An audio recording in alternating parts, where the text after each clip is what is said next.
현재 우리나라의 출산율이 OECD 국가 중 가장 낮은 수준이라고 합니다. 실제 해마다 불임 환자의 수도 증가하고 있습니다. 건강보험심사평가원에 따르면 우리나라 최근 5년간 불임 진료 환자의 수가 24.4% 증가하였고 연평균 증가율도 5.8%에 이른다고 합니다.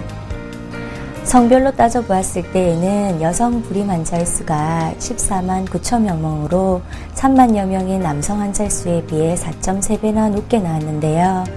이는 점차 초혼 연령이 높아지는 것이 여성 불임 환자 수의 증가와도 연관이 높은 것으로 보여집니다.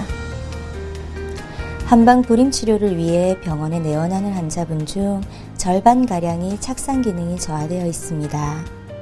시험관 시술이나 인공수정의 실패, 반복되는 계리유산 등은 수정 과정까지는 이상이 없으나 착상 과정에서 임신의 유지가 되지 않는 경우입니다.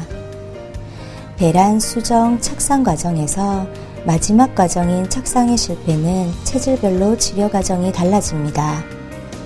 예전부터 배가 찬 사람이 임신이 잘 되지 않는다는 말이 있습니다. 이는 배가 찬 사람들은 대부분 골반강의 온도와 자궁 내벽의 혈액량이 적습니다. 한약이나 침뜸 치료 후 복강의 온도 변화를 가장 우선해서 보는 이유는 착상 과정에서 여성의 골반강의 온도 변화가 임신의 성공에 커다란 영향을 미치고 있기 때문입니다. 똑같이 배가 차고 냉하다고 하더라도 체질별로 차이가 발생합니다.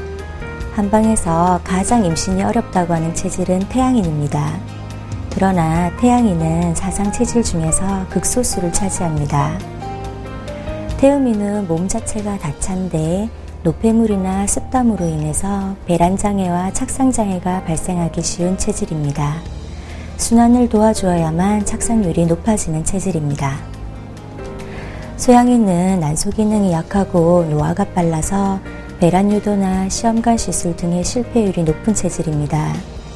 난소 기능을 회복시켜주는 것을 병행해 주어야만 착상률이 높아집니다. 소음인은 하체가 차고 냉하고 습한 경우가 많아서 침, 뜸, 한약 등의 치료와 더불어 운동치료가 반드시 필요한 체질입니다. 너무나 당연한 이야기일 수 있지만 착상의 성공률을 높이기 위해서는 건강 상태가 가장 중요합니다. 한방에서 태음인의 순환장애, 소음인의 하복분행증, 소양인의 어혈의 정체는 착상을 방해하는 중요한 환경적 인자로 작용합니다. 그래서 한방에서는 착상을 하는 엄마의 체질을 개선시키기 위해 면역침 치료와 온열 치료를 병행합니다. 이는 자궁으로 가는 혈류량을 증가시키고 스트레스에 대한 이완 반응을 일으키면서 호르몬 분비를 원활하게 합니다. 또한 무배란으로 인한 불임과 시험관 시술을 돕기 위해서 침 치료가 활발하게 이루어지고 있습니다. 착상을 돕는 한약인 녹용보궁탕은 지속적인 자궁 난소 환경의 개선을 유지하는 효과를 보이고 있습니다. 착상력을 높이기 위해서는 스트레스의 극복과 안정도 무시할 수 없는 부분입니다. 따라서 호흡법과 모관 운동을 병행하면서 착상 시기를 보내면 임신의 확률이 높아질 수 있습니다.